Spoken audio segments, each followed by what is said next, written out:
Sir हे भारतीय अण्वस्त्र कार्यक्रमाचे शिल्पकार तर आहेतच, तसेच ते विज्ञान, तंत्रज्ञान आणि शिक्षण याचा संगम घडवणारे एक महान मार्गदर्शक सुद्धा आहेत.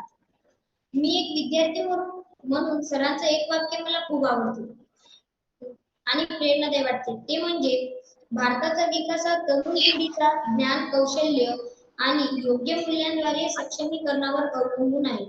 हे ऐकलं की जाणवते भारताचा हे ऐकलं की जाणवते आपल्या विद्यार्थ्यांमध्ये ज्ञानासोबत कौशल्य आणि त्या दोघांसोबत विवेक देखील असायला हवा. जो विवेक वैश्विक मूल्यांवर आधारलेला असतो. तर मी आता डॉक्टर अनिल पाकोडकर सर यांना विद्यार्थ्यांचे मार्गदर्शन करण्याकरिता आमंत्रित करते. त्यानंतर आपण विद्यार्थ्यांचे प्रश्न घेऊयात. विद्यार्थ्यांना प्रश्न विचारण्याची ही सुवर्ण संधी आहे. धन्यवाद. मी सुरू करू का?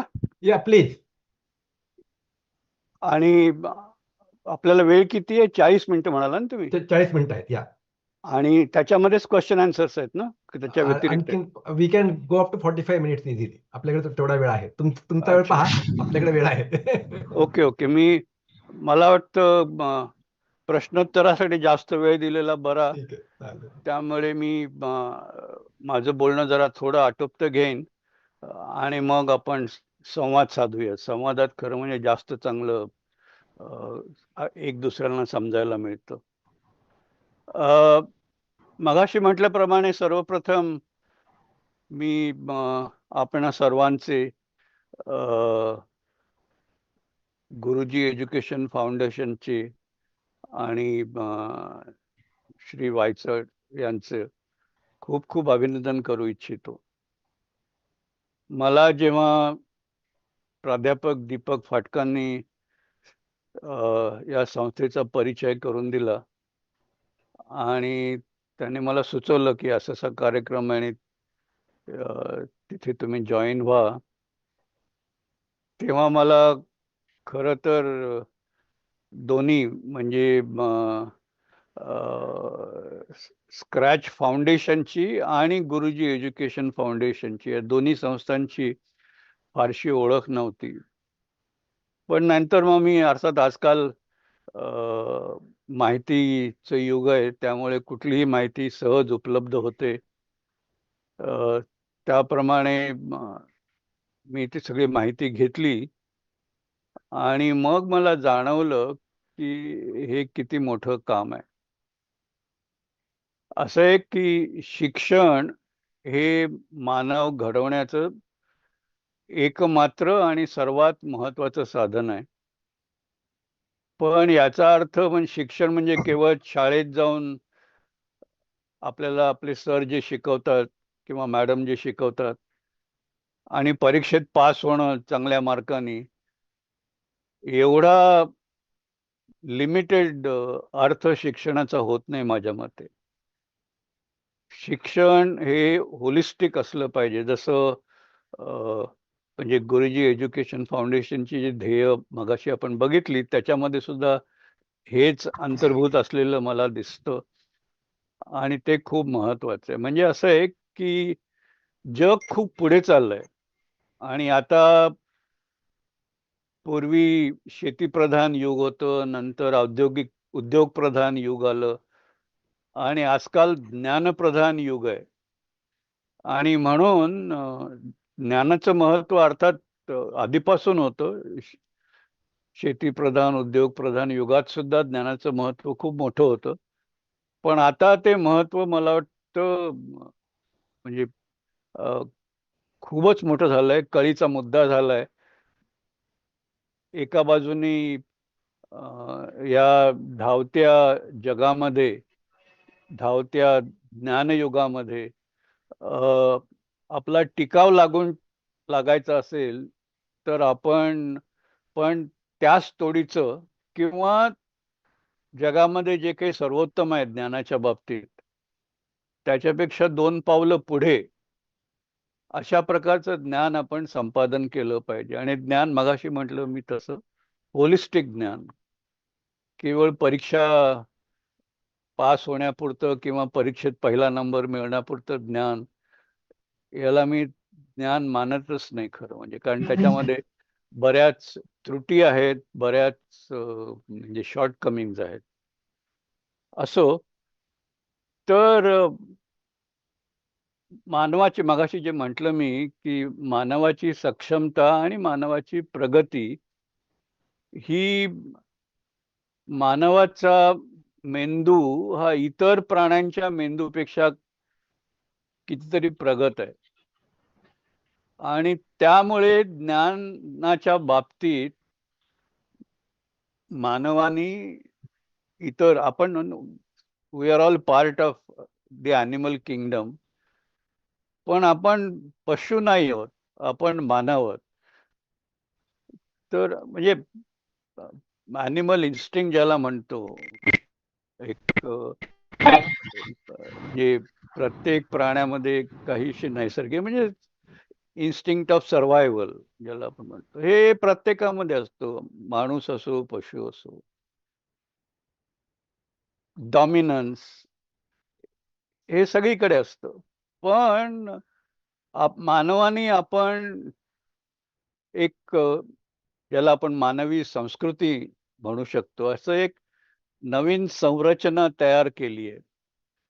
आणि ती जी मानवी मूल्य आहेत, आपण सर्वांनी असं ठरवलंय की आपण ती मानवी मूल्य पाळायची, आणि त्याच्याचमुळे आपण अधिक प्रगती करू शकतो. आता आपल्याला जगात रोजचा अनुभव आहे की पाशवी मूल्य कधी कधी डोईजड होतात. पण आपल्या याच्यामध्ये मायथॉलॉजीमध्ये गोष्ट पण आहे भस्मासुराची. तसे भस्मासूर निर्माण होतातच, आणि त्याच्यावर सुद्धा मानवी मूल्य म्हणा, दैवी मूल्यांवर मला फारसा विश्वास नाहीये. पण त्यांना मी मानवी मूल्य दैवी मूल्य असली पाहिजेत, किंवा दैवी मूल्य मानवी मूल्य असली पाहिजेत. खरी अंधविश्वासावर सुद्धा माझा विश्वास नाहीये. पण त्याच्या आधारे या पाशवी मूल्यांवर नेहमीच आपल्या इव्होल्युशन मध्ये मात करत आलेलो आहोत. आणि याच्या सगळ्याच्या मुळाशी चांगलं शिक्षण आहे हे लक्षात घ्या. आता प्रत्येक मुला मुलीला त्यांची जेव्हा जडणघडण होत असते, त्याच्यामध्ये त्यांचे मार्गदर्शक, त्यांचे शिक्षक, घरातली मंडळी, विशेषतः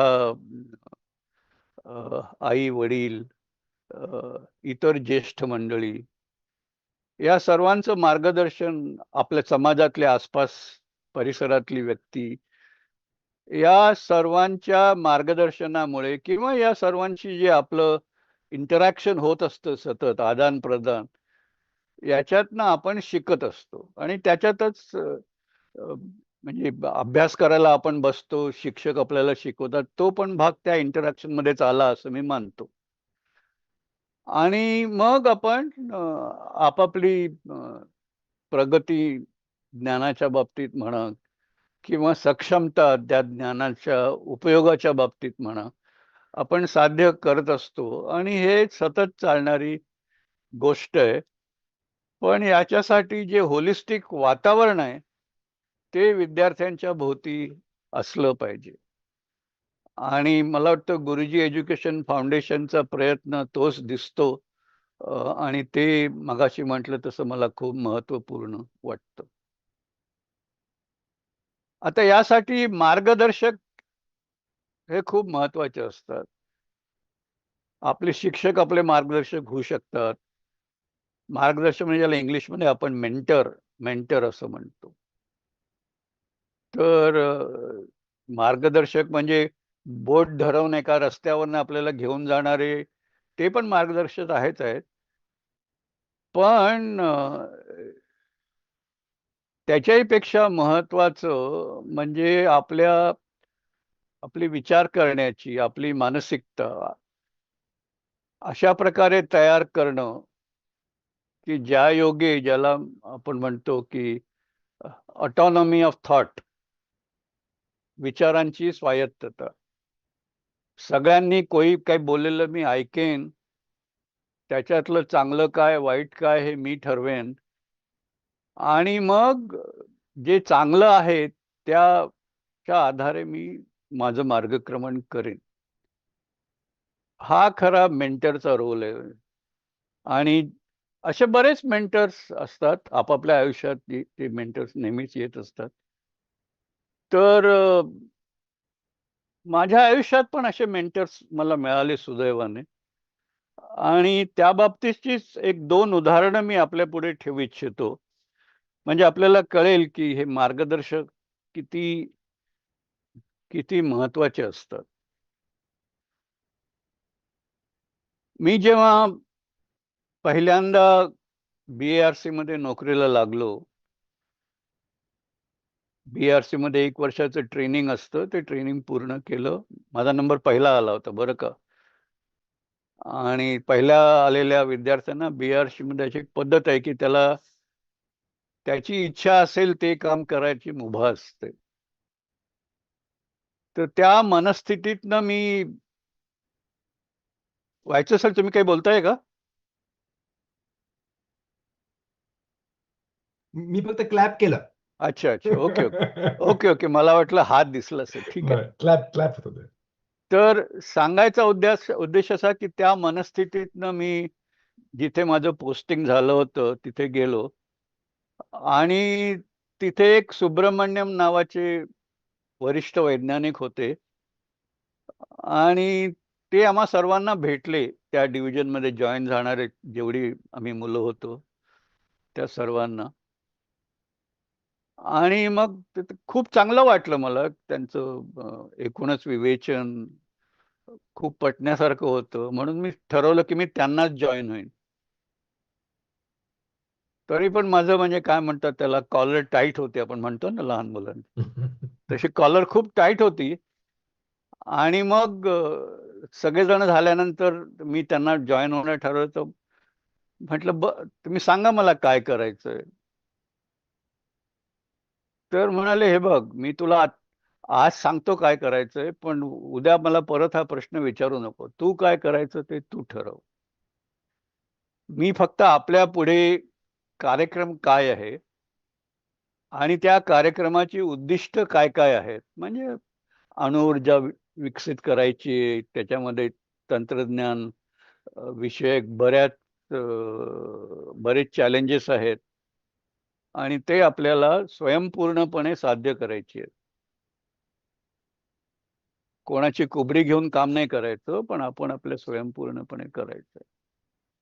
खूप बरं वाटलं. असं वाटलं की आपण आपलं म्हणजे काय म्हणतात त्याला, इंग्लिश लोकांच्या एक म्हण आहे की I was flying at 35,000 feet.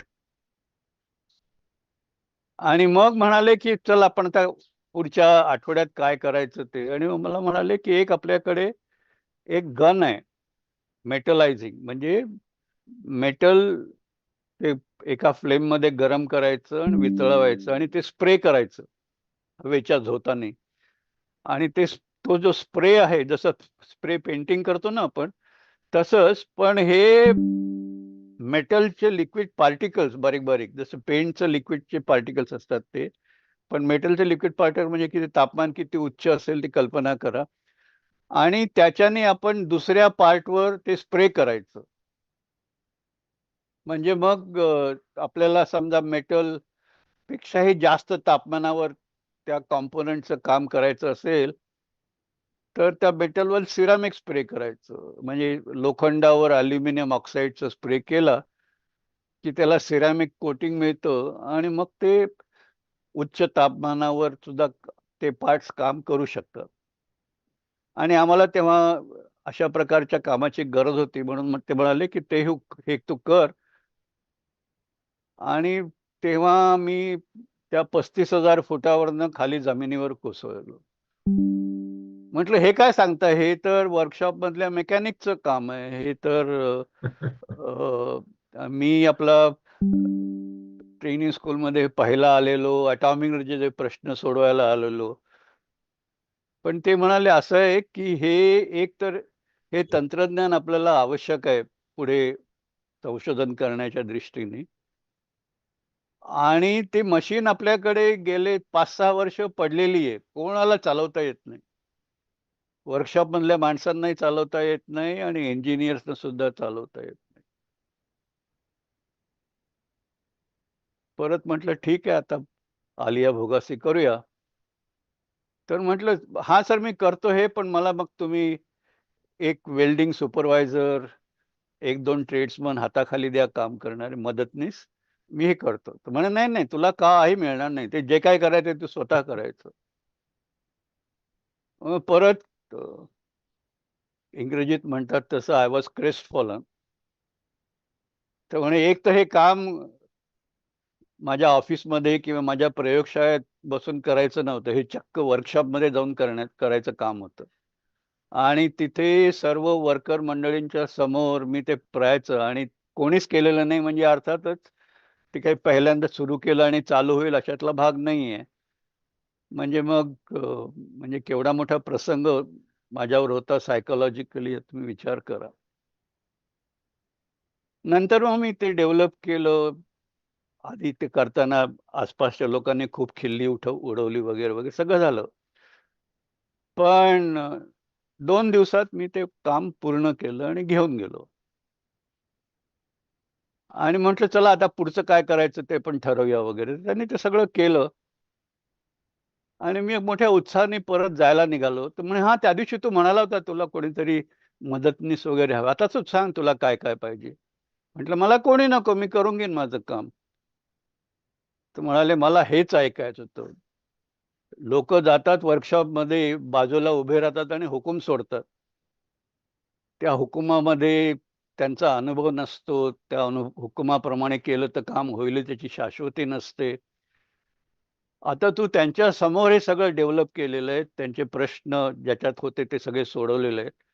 आता तू तिथे नुसता उभा राहिला आणि सांगितलं लोकांना तर त्यांना पटेल आणि ते मन लावून काम करतील आणि हे तंत्रज्ञान आपोआप पुढे नेतील.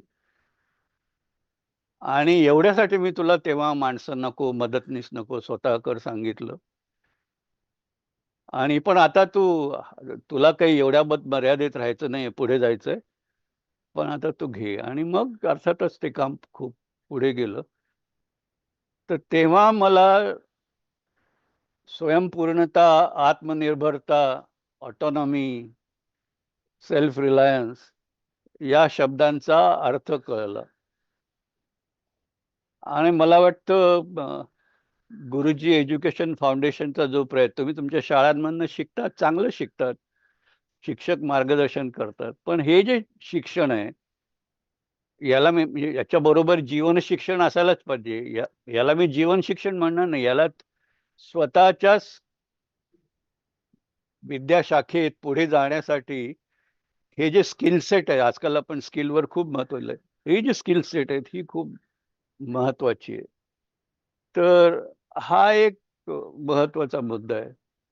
अ, वेळेकडे लक्ष ठेवून मी 2-3 मुद्दे आणखीन मांडतो आणि थांबवणार आहे माझं विवेचन. आता म्हणजे हे होलिस्टिक एज्युकेशनची एक झलक तुम्हाला सांगावी म्हणून मगाशी जे उदाहरण दिलं ते मी दिलं. पण असं आहे की भारतापुढे आणि जगापुढे खूप मोठे-मोठे प्रश्न आहेत. आणि ते प्रश्न सोडवण्यासाठी आपल्याला सक्षम होणं हे खूप आवश्यक आहे. आणि मगाशी म्हटल्याप्रमाणे तेच शिक्षणाचं खरं महत्त्व आहे किंवा खरा उद्देश आहे. तर हे कोणचे प्रश्न आहेत? तर प्रश्न असे आहेत, की म्हणजे महात्मा गांधींनी म्हटलं होतं ना, की आपल्या वसुंधरेवर प्रत्येकाच्या आवश्यकतेपुरतं साधन सामग्री मुबलक आहे. काही प्रश्न नाहीये. पण तेव्हा जेव्हा ते मानसिकता एक बेसिक आवश्यकतेच्या पुढे जाऊन ग्रीडचं स्वरूप धारण करते. लालची स्वरूप धारण करते. आपल्याला आवश्यकता नसलेल्या गोष्टी सुद्धा मला पाहिजेत. कारण मला जगात इतरांच्या पेक्षा मोठा असलेलं दाखवायचंय. ही जी मानसिकता आहे आणि या मानसिकतेला लागणारी साधन सामग्री पृथ्वीवर सापडेल की नाही त्याची साशंका महात्मा गांधींनी तेव्हा व्यक्त केली होती. म्हणजे एक वाक्य त्यांचं तसं होतं की earth has enough to satisfy everybody's needs but not their greeds. तर पण आता हे जरी मान्य केलं तरी एकतर म्हणजे विकास सगळीकडे चालू आहे, पण म्हणजे ज्याला आपण म्हणतो 80-20 प्रिन्सिपल, आणि ते म्हणजे असं ढोबळ मनाने बऱ्याच ठिकाणी लागू पडतं. किंवा जगातली 20% लोकसंख्या ही विकसित आहे, त्यांना साधन सामग्री त्यांनी सगळी मिळवलेली आहे. ज्या ठिकाणी ते राहतात तिथली आणि इतर ठिकाणची सुद्धा, कारण त्यांनी सत्ता मिळवली आहे, त्यांनी सबलता मिळवलेली आहे, आणि त्यामुळे त्यांनी इतरांची साधन सामग्री सुद्धा आपल्याकडे ओढून घेतली आणि वापरतात आहे. आणि 80% लोक त्याला वंचित आहेत. पण आता सगळेच जण शिकतात आहेत, सगळेच जण सबल होतात आहेत. त्या 80% लोकांपैकी सुद्धा पुष्कळ जण पुढे येतात आहेत. मग त्यांना पण साधनांची आवश्यकता जास्त भासते. त्यामुळे लोकसंख्या वाढीमुळे जशी साधनाची गरज वाढते, त्याच्यापेक्षा जास्त ही जी म्हणजे शैक्षणिक किंवा तंत्रज्ञान विषयक सबलता किंवा आर्थिक सबलता ही वाढते, जशी जशी तशी तशी साधनांची गरज सुद्धा वाढते. आणि पूर्वीच्या काळी सगळीकडे मुबलक होतं, कुठूनही जा, साधन सामग्री गोळा करा. ब्रिटिशांनी सुद्धा आपल्या देशात हेच केलं. पण हळूहळू हे कठीणात कठीण होत जाणार आहे. आणि मग म्हणजे पृथ्वीच्या कडेलोटाचा किंवा पृथ्वीवरच्या मानव जातीच्या कडेलोटाचा प्रश्न उद्भवतो. आपल्याकडे हल्ली आपण क्लायमेट चेंज इश्यू म्हणतो, ग्लोबल वॉर्मिंग म्हणतो. काही काळापूर्वी कोविड पॅन्डेमिक झाला. ही सगळी त्याची कारणं वेगळी आहेत, डिटेल्स वेगळ्या वेगळ्या आहेत. पण मला वाटतं याच्या मुळाशी ही मानसिकता आहे. तर शिक्षणाच्या माध्यमातून आपण जी सक्षमता निर्माण करतो, त्याचा उद्देश काय? तर त्याचा उद्देश असं की साधन सामग्रीचा उपयोग कमीत कमी करून जास्तीत जास्त सुविधा आपण कशा निर्माण करायच्या, अशा प्रकारची सक्षमता प्राप्त करून सुद्धा मानवी मूल्य कशी सांभाळायची. कारण बऱ्याच वेळेला सक्षमता झाली की त्याच्याबरोबर आपण शोषण सुरू होतं. सगळी सक्षम माणसं मानवाच्या दृष्टीने विचार करायला लागली तर जगाचे सगळेच प्रश्न सुटतील. पण तसं होत नाही, कारण जी माणसं सक्षम होतात त्यांना वाटतं की आता मला काहीतरी शक्ती प्राप्त झाली आहे, म्हणून मग त्यांच्यातला भस्मासूर पुढे येतो. तर शिक्षणाचा उद्देश म्हणजे ही सबलता, सक्षमता तर आपण प्राप्त करून देणं आहेच आहे, पण त्याचबरोबर त्यांच्यातली मानवी मूल्य जी आहेत ती पण तेवढी सक्षम आणि मजबूत झाली पाहिजे.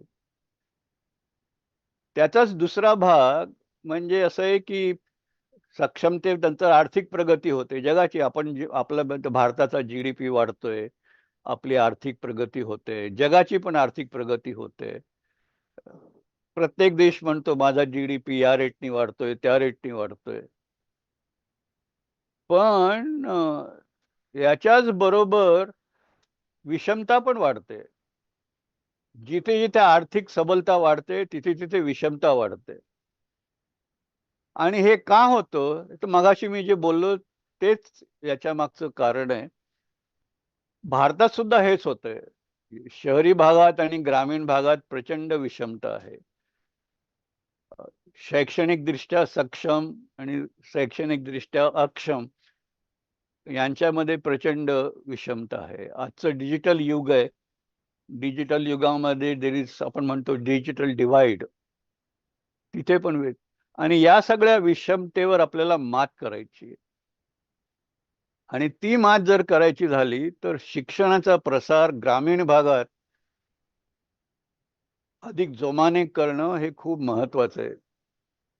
कारण मला वाटतं विषमता दूर करण्याची अनेक मार्ग असतील, पण याच्यातला सर्वात इफेक्टिव्ह मार्ग हा ग्रामीण भागातलं शिक्षण, लाईव्हलीहूड आणि ग्रामीण भागात प्रगतीकडे लक्ष देणं हे होय. आणि हे सगळं आणि परत तुमच्या लक्षात येईल की गुरुजी एज्युकेशन फाउंडेशन मध्ये हीच तत्व अंतर्भूत आहेत.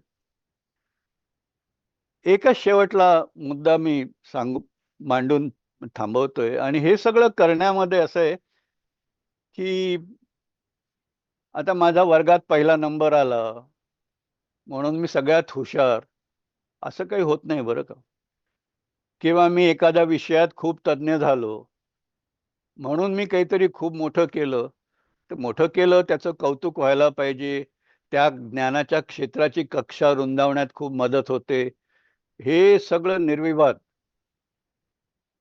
पण त्याचा जर उपयोग समाजाला व्हायचा झाला तर एकटा माणूस काही करू शकेल याच्यावर माझा विश्वास नाही. आणि तिथेच सहभागाचं आणि सहयोगाचं म्हणजे पार्टिसिपेशन आणि कोऑपरेशन यांचं खूप महत्व आहे. आणि त्याचं कारण असं की कुठलाही प्रश्न सोडवायचा झाला, अगदी म्हणजे आजकाल आपण स्वच्छतेवर खूप भर देतोय. मग स्वच्छतेवर भर देणं म्हणजे सफाई करण्यात भाग घेणं सगळ्यांनी, हा जसा महत्वाचा मुद्दा आहे, तसंच त्या कचऱ्याचा विनियोग अधिक चांगल्या प्रकारे सस्टेनेबल पद्धतीने त्या कचऱ्यापासून मूल्य निर्माण करणं, व्हॅल्यूज क्रिएट करणं. कारण असं आहे की ज्याचा काही उपयोग नाही त्याला आपण कचरा म्हणतो, पण कचरा सुद्धा उपयोगी आहे असं जर आपण तंत्रज्ञानाने सिद्ध केलं तर मग तो कचरा कचरा राहतच नाही, ते रॉ मटेरियल बनतं. आणि याला ज्ञान आणि तंत्रज्ञानाचं खूप मोठं योगदान लागतं. मग ते वेगळे वेगळे क्षेत्र, त्याच्यामध्ये बायोलॉजीचे विद्यार्थी असो, त्याच्यामध्ये केमिस्ट्रीचे विद्यार्थी असो, तो कचरा हँडलिंग करायचं झालं तर त्याला जी यंत्र लागतात त्याच्यामध्ये मेकॅनिकल इंजिनिअरिंगचे विद्यार्थी असो, फिजिक्सचे विद्यार्थी असो, त्यांना थर्मोडायनामिक्स समजायला पाहिजे. तर सांगायचा मुद्दा असा की खऱ्या प्रश्नांचं समाधान हे केवळ एका विद्याशाखेच्या आधारावर होत नाही, तर ज्याला आपण मल्टी डिसिप्लिनरी अप्रोच म्हणतो, ते खूप महत्वाचं ठरतं. आणि म्हणून आपल्याला प्रत्येक गोष्टीत सहभाग घेणं आवश्यक आहे. आणि ज्या विषयात आपण तज्ञ आहोत त्या विषयात, म्हणजे ज्या कामासाठी त्या विषयाचा उपयोग होऊ शकतो त्या कामामध्ये या विषयाचा उपयोग करून घेणे, त्याच्यामध्ये इतर विषयातले पण तज्ञ येतील, त्यांच्याशी कोलॅबोरेट करणं हे महत्वाचं आहे. आणि कोलॅबोरेशनचे दोन अर्थ आहेत की ज्या लोकांच्याकडे सारखी सक्षमता आहे त्यांचं कोलॅबोरेशन, म्हणजे मला खूप चांगली चित्र काढता येतात, माझ्या एका मित्राला पण खूप चांगली चित्र काढता येतात, आम्ही सर्वांनी मिळून एक चित्रकर्मी क्षेत्रामध्ये वेगळे, त्याच्यात क्षेत्रात पण प्रश्न आहे सगळे, तर मग सगळे ते चित्रकर्मी लोक एकत्र येऊन काम करू शकतात. पण त्या आर्टचा जर, म्हणजे ज्याला आपण म्हणतो की मानवाच्या विकारांवर आपण त्याचा कसा उपयोग करू शकतो. आजकाल असे बरेच आहेत की बऱ्याचशा हॉस्पिटल्स मधनं वॉर्डमध्ये संगीत वाजवलं जातं, कारण असं म्हटलं जातं की चांगलं मधुर शांत संगीत ऐकलं की त्याच्यानी प्रकृती लवकर सुधारते. आणि अशा अनेक प्रकार आहेत. तर याच्यामध्ये एका बाजूला मेडिसिन, हेल्थ हे विषय आले, आणि दुसऱ्या बाजूला संगीत किंवा आर्ट फॉर्म आलं, आणि अशी अनेक उदाहरणं देता येतील. त्यामुळे पहिलं मगाशी सांगितलं की कोऑपरेशन किंवा collaboration between people of similar capabilities, supplementary capability. आणि दुसरा भाग जो म्हणतोय मी ते म्हणजे कोऑपरेशन किंवा कोलॅबोरेशन अमंग कॉम्प्लिमेंटरी केपेबिलिटीज. मला येते ते तुला येत नाही, तुला येते ते आणखीन कोणाला येत नाही, पण आपण सगळेजण मिळून केलं तर सगळ्या प्रकारच्या केपेबिलिटीज आपण एकत्र आणू शकतो. आणि हे त्यामुळे मल्टीडिसिप्लिनरी जे आपण म्हणतो ते आपण वेगळ्या वेगळ्या पद्धतीने त्याचा उपयोग समाजाच्या फायद्यासाठी करू शकतो. आणि हे सुद्धा याचं म्हणजे बाळकडू लहानपणापासून यायला लागतं. तुम्ही जे कामं करतात, एकट्याने काम करणं वेगळं आणि सहभाग घेऊन काम करणं, सहयोग करून काम करणं, हे त्याच्यापेक्षा कितीतरी अधिक श्रेयस्कर आहे. बालमित्रांनो, बोलण्यासाठी खूप आहे, वेळेची मर्यादा आहे, आणि मगाशी म्हटलं तसं की आपल्याला संवाद साधायचा आहे. त्यामुळे मी इथेच थांबतो, आणि आपल्याला जे काही विचारायचं असेल ते आपण मला विचारू शकता. धन्यवाद.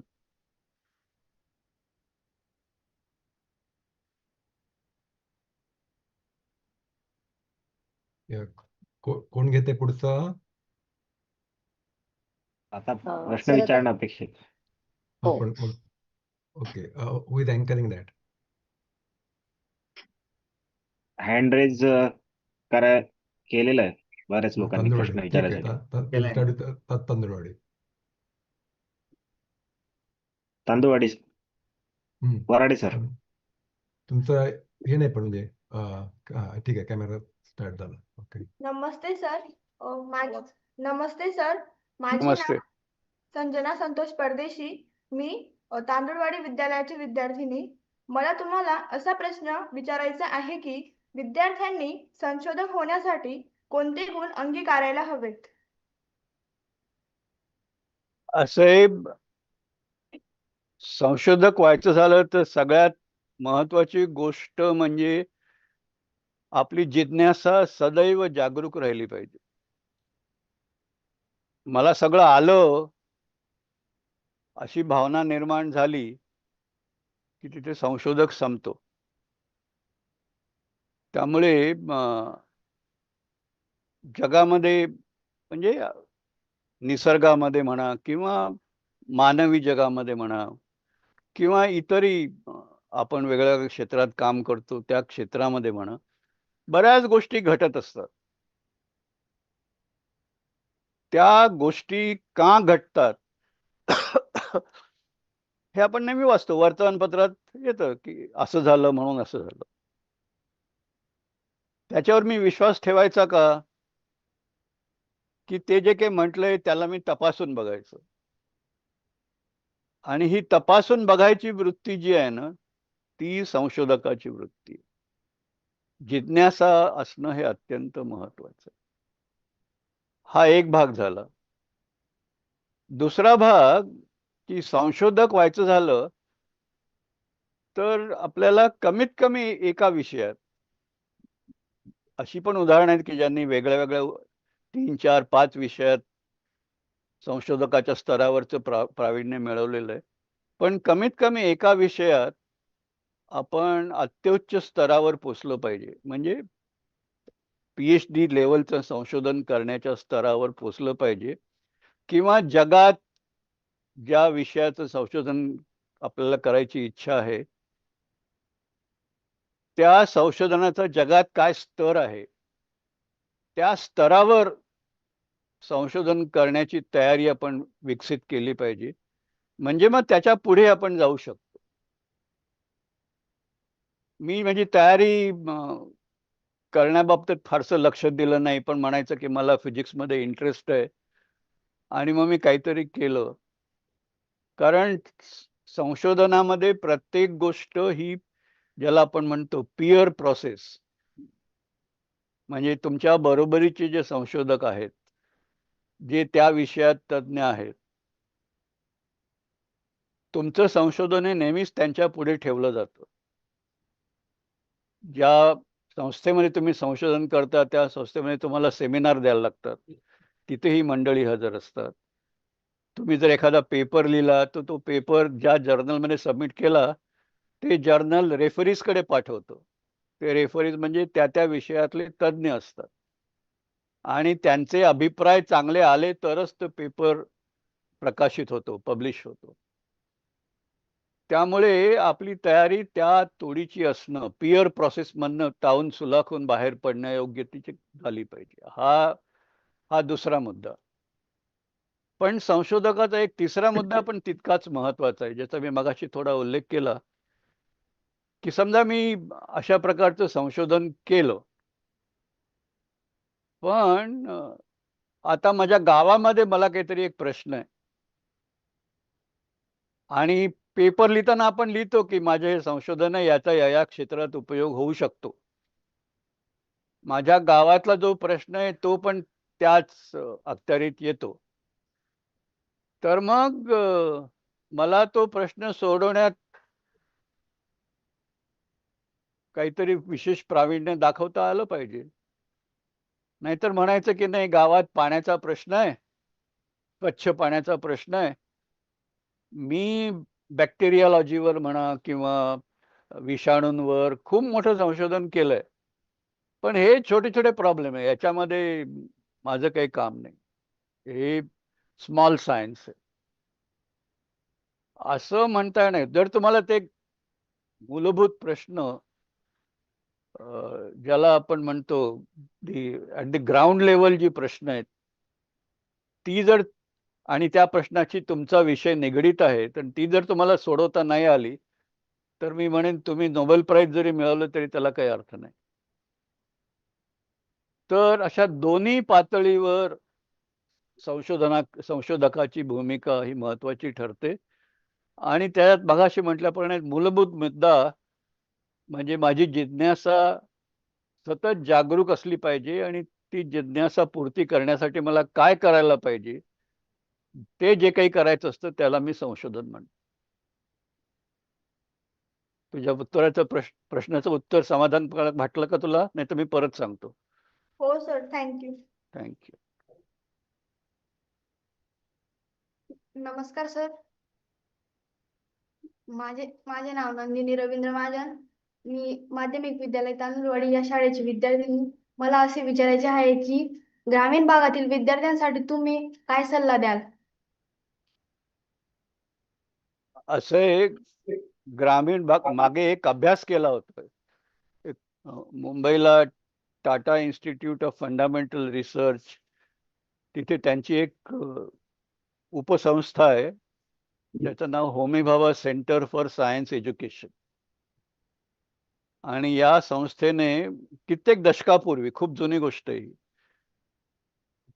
त्यांनी असा एक तौलनिक अभ्यास केला की बार्शीच्या भागातल्या काही शाळा घेतल्या आणि मुंबईतल्या काही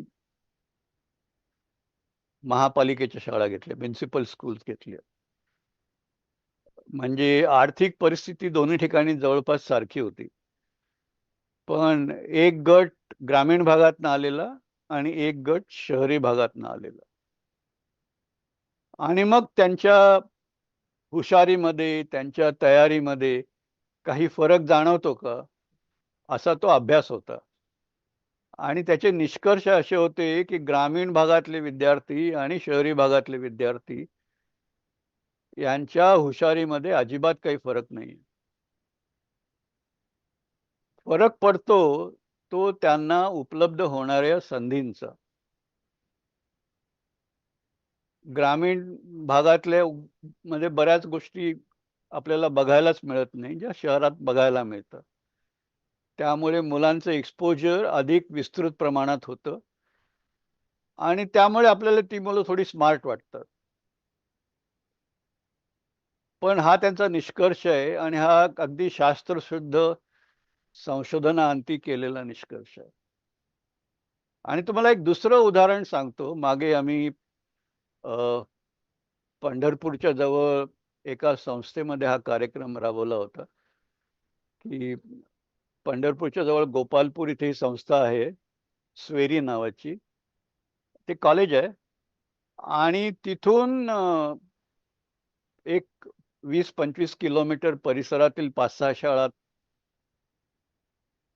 आम्ही प्रोफेसर फाटकांनाच म्हटलं की तुम्ही त्यावेळेला ते आकाश टॅबलेटचा प्रकल्प चालत होते, म्हणजे तुम्ही हे हायर एज्युकेशनच्या विद्यार्थ्यांसाठी करताय, पण आपण ग्रामीण भागासाठी. तर त्यांनी मला एक 400-500 टॅबलेट्स दिले आणि आम्हीही त्या शाळांमधनं प्रत्येक विद्यार्थ्याला ते टॅबलेट डिस्ट्रीब्यूट केली.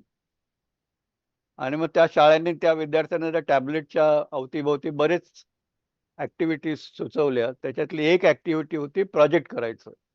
आता त्या टॅबलेटमध्ये कॅमेरा होता, व्हिडिओ रेकॉर्डिंगची सोय होती, इंटरनेटची सोय होती. तर त्याच्यातलीच एक मला वाटतं 8वी इयत्तेतली मुलगी तिच्या प्रोजेक्टसाठी म्हणून ती तिथल्याच एका रेल्वेचं फाटक असतं ना, रेल्वे लाईन जाते आणि मग रस्ता क्रॉस करतो, तिथं फाटकावर गेली आणि ते फाटकावर जिथे जे लाईनमॅन तिथे तैनात होते त्यांच्याकडे गेली. म्हणजे आजकाल मी ऐकतोय की या रेल्वे क्रॉसिंगवर खूप ऍक्सिडेंट्स होतात वगैरे, तुम्हाला काय म्हणायचं? तर तो म्हणाला की आता असं आहे की मी इथे एकटा आहे, आता 24 तास तुम्ही इथे बसून राहू शकत नाही आणि मग मला इथे झोपडी नाही, मला पाणी पिण्यासाठी सोय नाही, नेचर कॉलसाठी जायचं झालं तर इथे आसपास काही नाही म्हणून दूर जावं लागतं वगैरे वगैरे. हे तिने ते रेकॉर्ड केलं त्या टॅबलेट. आणि मग ती जवळच्या स्टेशनवर गेली, स्टेशन मास्टरला भेटली आणि म्हणाली की ते लेवल क्रॉसिंग तुमच्या अखत्यारीत येतं, रेल्वेचे ऍक्सिडेंट होतात लेवल क्रॉसिंगवर, तुमच्या तिथल्या बाडोसे त्याचं म्हणणं हे हे आहे, हे बघा मी रेकॉर्ड केलं, तुमचं काय म्हणणं आहे? तर ते म्हणाले नाही हे बरोबर आहे, या प्रॅक्टिकल प्रॉब्लेम आहे. पण मग तो म्हणाला की नाही हे काम तिथे मी कमीत कमी त्या लेवल क्रॉसिंग वगैरे छोटीशी झोपडी बांधू शकतो, तिथे एक हो बोला त्यांना माठ देऊ शकतो आणि तिथे जर दिवसभराचं प्यायचं पाणी ते भरून ठेवू शकले तर कमीत कमी तेवढ्या कारणासाठी तरी त्यांना बाहेर जावं लागलं. आणि पुढच्या 7-8 दिवसात त्यांनी तिथे सोय केली. आणि हे त्या मुलीने जिने हा प्रोजेक्ट केला तिने इतक्या तडफदारपणे आणि कॉन्फिडेंटली सांगितलं, जशा तुम्ही आता बोलतात ना सगळं. नॉर्मली जर अशा संधी उपलब्ध नाही केल्या तर एवढ्या विश्वासाने संभाषण करण्याची एक ती पण एक स्किल आहे, लाईफ स्किल आहे, ती विकसित होत नाही. त्यामुळे मगाशी म्हटलं तसं ग्रामीण भागात आणि शहरी भागात मध्ये काही फरक नाही, फक्त त्यांना संधी उपलब्ध करून दिल्या पाहिजेत आणि तशा प्रकारची इकोसिस्टम ज्याला आपण वातावरण म्हणतो ते वातावरण आपण तयार केलं पाहिजे. आणि मला आनंद आहे गुरुजी एज्युकेशन फाउंडेशनचे प्रयत्न याच दिशेने जाताना दिसतात ते मला, आणि म्हणूनच मला आज खूप आनंद होतोय. तुझ्या प्रश्नाचं उत्तर मिळालं का? हो सर, थँक्यू सर. थँक्यू.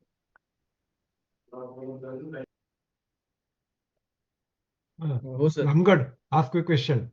आणि एका वेळेला एकच प्रश्न, म्हणजे तू एका शाळेने एकच प्रश्न विचारा. तुमच्याकडे इतर प्रश्न असतील तर ते नंतर विचारू, दुसऱ्या शाळेला पहिले आपण एक चान्स देऊ तुमचं झाल्यावर. ठीक आहे सर. नमस्कार, मी कुमार ओमतेजुल्ला सारी. तर मी पहिल्यांदा गुरुजी एज्युकेशन फाउंडेशन यांचे आभार मानू इच्छितो, कारण की एवढ्या मोठ्या थोर शास्त्रज्ञ यांच्याशी आमची भेट घडवून त्यांच्याशी संवाद करण्यासाठी त्यांनी आम्हाला प्रोत्साहन दिले व प्लॅटफॉर्म उपलब्ध करून दिले. तर त्यासाठी तुम्हा सर्वांचेच मी आभार मानतो. आणि सर, विज्ञानामधील तुमची आवड बघून तुमच्या आई वडिलांनी तुम्हाला कशी मदत केली? असे मी तसा म्हणजे आय वॉज व्हेरी फॉर्च्युनेट. त्याचं कारण असं आहे की माझी आई ही मॉन्टेसरी शिक्षण तज्ञ होती आणि तिने मॅडम मोरिया मॉन्टेसरी ज्यांनी ती मॉन्टेसरी प्रणाली बालशिक्षणाची त्याची सुरुवात केली, त्यांच्या हाताखाली प्रत्यक्ष शिकण्याचा योग तिला आला होता. तर पुण्याला ते यायच्या सारख्या तिथे त्यांचे कोर्सेस चालायचे आणि तिथे माझी आई सहभागी झाली होती. त्यामुळे त्या वयात म्हणजे 3 ते 6 या वयोगटात शिक्षणासाठी कसं वळण लावायचं, कसं वातावरण असायला पाहिजे, याची तिला कल्पना होती आणि अर्थातच त्याचा मला खूप फायदा झाला. शाळेमध्ये, कारण माझी पहिली गुरु माझी आईच होती. शाळेमध्ये पण तीच शिकवायची आणि घरी सुद्धा. अर्थात ती काही फार शिकलेली नव्हती. ती मॅट्रिकपर्यंतच शिकलेली होती. आणि खरं सांगायचं तर मी पण जेव्हा मॅट्रिक झालो, तेव्हा संशोधन कशाला म्हणतात हे मलाही माहीत नव्हतं. आता तुम्ही लोकं संशोधनाचा उच्चार सहज करता. पण त्यावेळेला हा शब्द काही एवढा प्रचलित नव्हता. पण मला एक मात्र माहीत होतं आणि का कोणास ठाऊक, पण हे सगळं या मार्गक्रमणातनं शाळेत गेल्यामुळे माझ्या मनात एक भावना निर्माण झाली होती, की मी जिथे कुठे काम करीन तिथे रिपिटेटिव्ह काम नाही करणार. म्हणजे आज जे केलं तेच उद्या करायचं, उद्या जे केलं तेच परवा करायचं. आणि मॅन्युफॅक्चरिंगमध्ये अर्थात तिथे पण डिझाइन डेव्हलपमेंट असतं, पण 90% किंवा 95% कामं ही रिपिटेटिव्ह असतात. तसंच मार्केटिंगमध्ये सुद्धा. त्या टेक्निक बदलतात, नवीन-नवीन स्ट्रॅटेजी आपण उपयोगात आणतो. पण जर अगदी मूलभूतपणे बघितलं तर ते म्हणजे आज केलं तेच उद्या केलं तेच परवा केलं. असं म्हणता येईल की मी 30 वर्षाचा अनुभव या क्षेत्रात घेतला आणि तो अनुभव सुद्धा खूप महत्त्वाचा आहे बरं का. प्रोफेशनल क्षेत्रामध्ये तो अनुभव सुद्धा तेवढाच महत्त्वाचा आहे. पण मला त्यात काही रस वाटेना.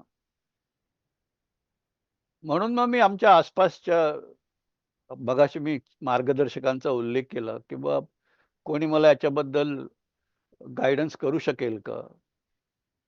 तर आमच्या शेजारी असलेल्या एका सद्गृहस्थाने मला सांगितलं, की "तू BRCत जा. तुला हे संशोधन करायला मिळेल. रोजची कामं वेगळी असतील आणि रोज कामात आनंद मिळेल."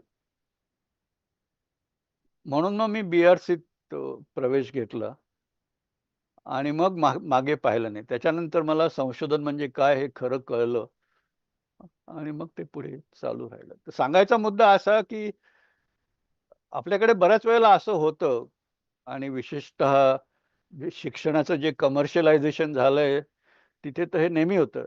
अच्छा, तुम्हाला संशोधन करायचंय ना, म्हणून मग संशोधनावरच एक कोर्स तुम्हाला देतो आणि मग भली मोठी फी करून लोकं भरून ते तिथे शिकतात.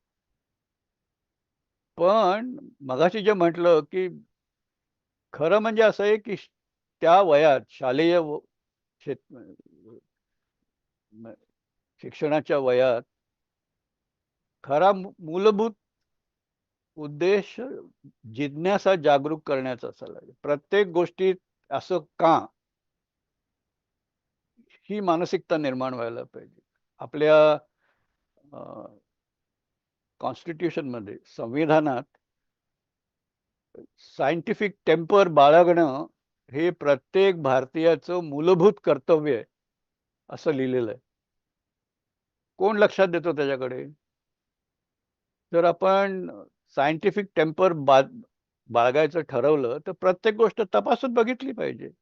मगाशी मी सांगितलं तसं. आणि तशी तयारी केली, की लोकं संशोधनात आपोआप प्रावीण्य मिळवतील. आलं का लक्षात? तर आणि मग नंतर जेव्हा तुम्ही मगाशी म्हटलं तसं एखाद्या विषयात अधिक खोलात जाल, अधिक प्रावीण्य मिळवाल, MSc, MA कराल, PhD कराल, मग त्याच्यानंतर तुमचं खरं संशोधन सुरू होतं. शिक्षण म्हणजे आतापर्यंत जे ज्ञान उपलब्ध आहे, ते ज्ञान आत्मसात करणं आणि त्याच्यात प्रावीण्य मिळवणं. संशोधन म्हणजे त्या ज्ञानाच्या कक्षा अधिक रुंदावणं, पुढे नेणं. आणि तेवढी तयारी मात्र शालेय शिक्षणाच्या किंवा कॉलेजच्या शिक्षणाच्या स्तरावर आपण जर केली, तर संशोधनाला खूप चालना मिळेल. ओके? हो सर, नक्कीच. त्रिंबक.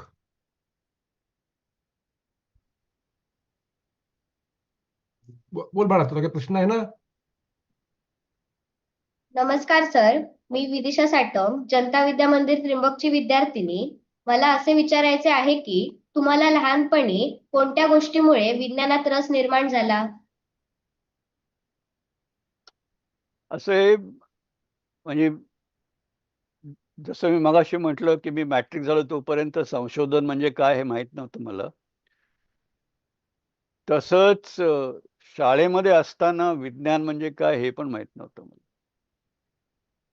म्हणजे सामान्य विज्ञान वगैरे विषय होता, पण त्याचा म्हणजे खोलवर त्याचा अर्थ काय हे मला म्हणजे तेव्हा इतिहास आणि फिजिक्स हे मला सारखंच वाटायचं की आपल्याला पाठ्यक्रम आहे, कोणीतरी शिकवतंय, परीक्षेत चांगले मार्क मिळवायचे.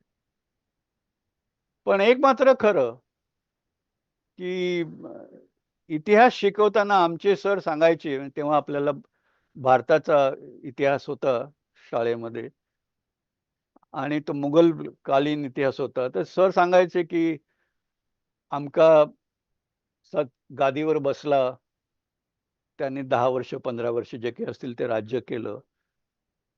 मग बंड झालं आणि बंड कोणी केलं ते त्याच्याच मुलाबाळांनी केलं. मग त्याचा खून झाला. मग त्याच्या मुलांपैकी एक जण गादीवर बसला. तर दुसरा मुलगा ज्याला गादीवर बसायला नाही मिळालं तो बंडखोर झाला. आणि मग त्यांच्या तारखा, कोण किती साली जन्माला आला, कोण किती साली मेला, कोण किती साली गादीवर बसला वगैरे वगैरे. मला त्या इतिहासामध्ये कोणी त्याचं म्हणजे अनालिसिस करून सांगितलं नाही त्या काळात की बा राज्यसत्ता कशी निर्माण होते, जी सत्ताधारी मंडळी आहेत ती त्या त्या काळामध्ये त्यांच्या जबाबदाऱ्यापासून त्या जबाबदाऱ्या त्यांनी नीटपणे सांभाळल्या का नाही सांभाळल्या, त्यांच्या काळामध्ये प्रजेमध्ये असंतोष होता तर तो का होता, एक त्यांनी आमका आला, त्यांनी जिजिया कर लावला, लोक संतापले किंवा त्रासले. याच्यामध्ये ते मला आणि माझी जिज्ञासा पूर्ती करणारं तेव्हा तिथे कोणीच नव्हतं. कारण पाठ्यपुस्तकात पण ते नव्हतं, फक्त फॅक्ट्स होत्या. हे झालं, मग ते झालं, मग ते झालं, मग ते झालं. अरे म्हणजे काय हे समजायला नको. त्यामुळे मला इतिहासात रस निर्माण झाला नाही. आणि सुदैवाने ती परीक्षा जिचा मी उल्लेख करणार आहे ती वार्षिक परीक्षा नव्हती, 6माही परीक्षा होती. पण त्या परीक्षेमध्ये इतिहासाच्या पेपरमध्ये मी चक्क नापास झालो. माझं वर्ष नाही बुडालं. तर हे भाषेच्या बाबतीत सुद्धा असंच झालं माझं. त्यामुळे पण विज्ञानाच्या बाबतीत मात्र आमचे गुरुजी खूप चांगले होते. म्हणजे गणिताचे विद्यार्थी, गणिताचे शिक्षक सुद्धा आणि विज्ञानाचे शिक्षक सुद्धा खूपच चांगले होते. ते आम्हाला म्हणजे प्रयोगशाळेत तर न्यायचेच, पण इतर ठिकाणी पण न्यायचे, चांगलं शिकवायचे. आमचे गणिताचे विद्यार्थी, गणिताचे सर, त्यांचं नाव पण बुद्धिवंत होतं बरं का, बुद्धिवंत सर.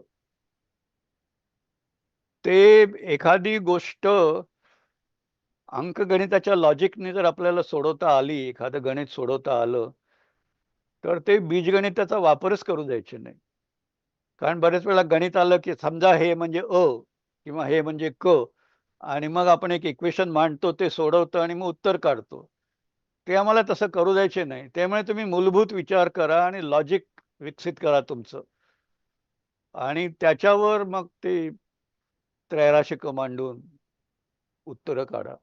आणि मग एकाने उत्तर काढलं की ते विचारायचे दुसऱ्याला, कोणाला दुसरी पद्धत सांगता येईल का, आणि तेच उत्तर वेगळ्या वेगळ्या पद्धतीने आम्ही काढायचो. एका ठिकाणी तर मला आठवतं असं आलं की त्या गणिताचं उत्तर बऱ्याच वेळेला होतं ना, मल्टिपल आन्सर्स गणितामध्ये शक्य असतात. आता ते शालेय स्तरावर इतकं समजत नाही, पण ते तसं झालं. तर मल्टिपल आन्सर्स आले पण एकाने एक उत्तर सांगितलं ते म्हणाले त्याला बरोबर, दुसऱ्यांनी दुसरं उत्तर सांगितलं ते त्याला म्हणाले बरोबर. आणि मग एकाच प्रश्नाची मल्टिपल उत्तरं असू शकतात हे गणितात सुद्धा त्याने आम्हाला नीट समजावून सांगितलं. त्यामुळे मला गणितात आणि विज्ञानात रस निर्माण झाला. ही वस्तुस्थिती आहे. आणि म्हणजे होलिस्टिक जे म्हणतो आपण शिक्षणाच्या बाबतीत, मला वाटतं हेच आहे ते. थँक्यू. मला वाटतं आता नेक्स्ट कोण आहे? सायली. हा, विचार प्रश्न सर तुझा. सर तुम्ही भारतीय अणुऊर्जेचे शिल्पकार आहात, तसंच शिक्षण, तंत्रज्ञान, विज्ञान यांचा संगम घडवून देणारे महान झालात. म्हणजे एवढं सगळं करून एवढं मोठं होऊन तुम्हाला कसं वाटतंय?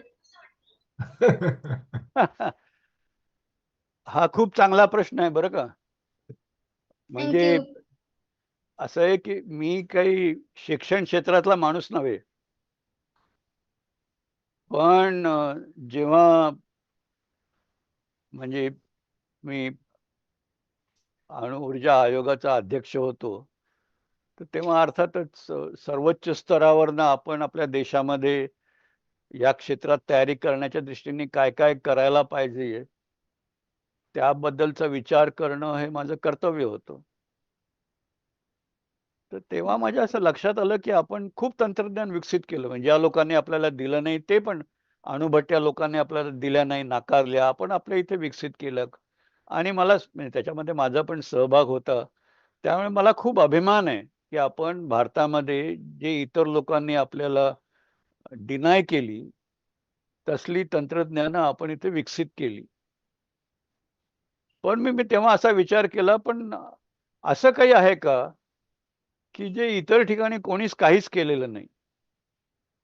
पण आपण जे तंत्रज्ञान विकसित केलेलं आहे ते काहीतरी जगावेगळं आहे. आणि त्याचा एकूणच प्रश्न सोडवण्याच्या दृष्टीने म्हणा किंवा देशाच्या दृष्टीने म्हणा, अगदी ज्याला आपण इंग्रजीमध्ये डिसरप्टिव्ह इन्फ्लुएन्स म्हणतो, तसा होईल का? आणि मग माझ्या लक्षात आलं की असं काहीच दिसत नाही फारसं. म्हणजे काय झालं की आपण इतर लोकांनी केलं ते एकानेच केलं आणि 10 माणसांनी नाही केलं, पण मी केलं. हे चांगली गोष्ट आहे, प्रश्नच नाही. पण इतर कोणीच केलं नाही असं मी केलंय असं काही आहे का? तर ते मला सापडत नाही. आणि मग माझ्या लक्षात आलं की याचा अर्थ आपल्या शिक्षण पद्धतीमध्ये कुठेतरी काहीतरी गडबड आहे. म्हणून मग मी शिक्षण क्षेत्राच्या मागे लागलो. मग मी आमच्या इथे एक national institute for science education and research स्थापन केली. एक university Homi Bhabha national institute, जिचं नॅशनल रँकिंग फ्रेमवर्कमध्ये त्याचा रँक खूप वरचा आहे बरं का. ती युनिव्हर्सिटी स्थापन केली. केवळ संशोधन चालतं तिथे. IIT मध्ये माझा खूप मोठा सहभाग होता वगैरे वगैरे. पण शिक्षण क्षेत्र हे खूप महत्त्वपूर्ण आहे हे माझ्या दृष्टीने तेव्हा अधोरेखित झालं. आणि म्हणून मला संशोधनाचं जितकं महत्त्व, अप्रूप आणि आवश्यकता वाटते, तितकीच किंवा त्याच्यापेक्षा थोडी जास्त आवश्यकता, महत्त्व शिक्षणाचं चांगल्या शिक्षणाचं वाटतं. तर माझा प्रवास हा अशा पद्धतीने पुढे गेला. Thank you. Can we take Thank you, one last sir. Question तर सर? शुअर. ओके, चला. नमस्कार सर. मी अर्णव पाटील, माध्यमिक विद्यालय भांबरे या शाळेचा विद्यार्थी. मी तुम्हाला असं विचारू इच्छितो, तुमच्या मते भारताच्या अणुऊर्जा कार्यक्रमासमोर सर्वात मोठे आव्हाने कोणते सध्या? भारताच्या अणुऊर्जा कार्यक्रमासमोर खूप मोठी आव्हानं आहेत. एक तर मगाशी उल्लेख केला तसं की म्हणजे तंत्रज्ञानाचं आदान प्रदान नेहमीच त्याला किंमत मोजावी लागते. ज्याला आपण पेटंट घेतलं म्हटलं, इंटेलेक्च्युअल प्रॉपर्टी राईट, IPR असं म्हणतो. पण त्याही पलीकडे जी तंत्रज्ञान त्याचं स्ट्रॅटेजिक महत्त्व आहे की इतर देशांच्यामुळे आपल्याला एक काहीतरी वेगळी सक्षमता साध्य होऊ शकते. अशा प्रकारची तंत्रज्ञान कोणी शेअर करत नाही. तुम्ही पैसे द्यायला तयार असला तरी पण कोणी शेअर करत नाही. तर अशा प्रकारची तंत्रज्ञान विकसित आम्ही केली ॲटॉमिक एनर्जीच्या क्षेत्रात. हे मोठं आव्हान होतं आणि ते आपण साध्य केलं. त्याच्यामुळे कार्यक्रम इम्प्लिमेंट करायला उशीर पण झाला, पण ते आपण साध्य केलं. आपण या क्षेत्रात स्वयंपूर्ण आहोत. पण अजून बरीच आव्हानं आहेत.